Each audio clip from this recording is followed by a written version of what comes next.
പ്രിയമുള്ള പ്രേക്ഷകരെ, മേൽപ്പത്തൂർ നാരായണ ഭട്ടപാദനാൽ വിരചിതമായ നാരായണീയത്തിലെ സൃഷ്ടിഭേദങ്ങൾ എന്ന 10ാമത്തെ ദശകത്തിലെ 2ാമത്തെ ശ്ലോകമാണ് നാം ഇവിടെ ചർച്ച ചെയ്യുന്നത്. ആദ്യം എൻ്റെ പ്രിയമുള്ള പ്രേക്ഷകർ ശ്ലോകം ശ്രദ്ധിക്കുക. വസന്തതിലകത്തിലാണ് പ്രസ്തുത ശ്ലോകം നാരായണ ഭട്ടപാദർ രചിച്ചിട്ടുള്ളത്. മിഥ്യാഗ്രഹാസ്മി മതിരാഗ വികോപ ഭീതിരജ്ഞാന വൃത്തിമിതി പഞ്ചവിധാം സസൃഷ്ട്വ ഉദ്ദാമ താമസ പദാർത്ഥ വിധാന ദൂനഃ തേന ത്വദീയ ചരണസ്മരണം വിശുദ്ധ്യൈ.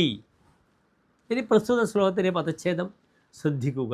മിഥ്യാഗ്രഹാസ്മിത മതിരാഗ വികോപ ഭീതിരജ്ഞാന വൃത്തിം ഇതി പഞ്ചവിധാം സഹ സൃഷ്ട്വ ഉദ്ദാമ താമസ പദാർത്ഥ വിധാന ദൂനഃ തേന ത്വദീയ ചരണസ്മരണം വിശുദ്ധ്യൈ.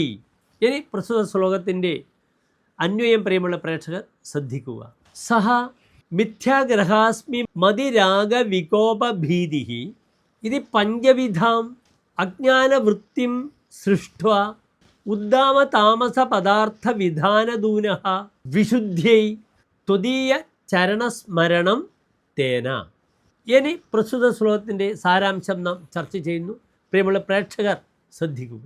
സ്ഥാവര വസ്തുക്കളെയും പക്ഷി മൃഗാദികളെയും മനുഷ്യഗണങ്ങളെയും ദേവഗണങ്ങളെയും സൃഷ്ടിച്ചതിന് ശേഷം ആ ബ്രഹ്മാവ് മിഥ്യാബോധം, അഹങ്കാരം, രാഗക്രോധ ഭയങ്ങൾ എന്നിങ്ങനെ 5 വിധത്തിലുള്ള അജ്ഞാനങ്ങളെ സൃഷ്ടിക്കുകയും ആ താമസശക്തികളുടെ ക്രൂര ചേതനകൾ കണ്ട് ഭയചകിതനായ ബ്രഹ്മാവ് ദുഃഖാകുലനായി വിശുദ്ധി വീണ്ടെടുക്കുവാൻ അങ്ങയുടെ പാദപൂജ ചെയ്യുകയും ചെയ്തു എന്ന് സാരം.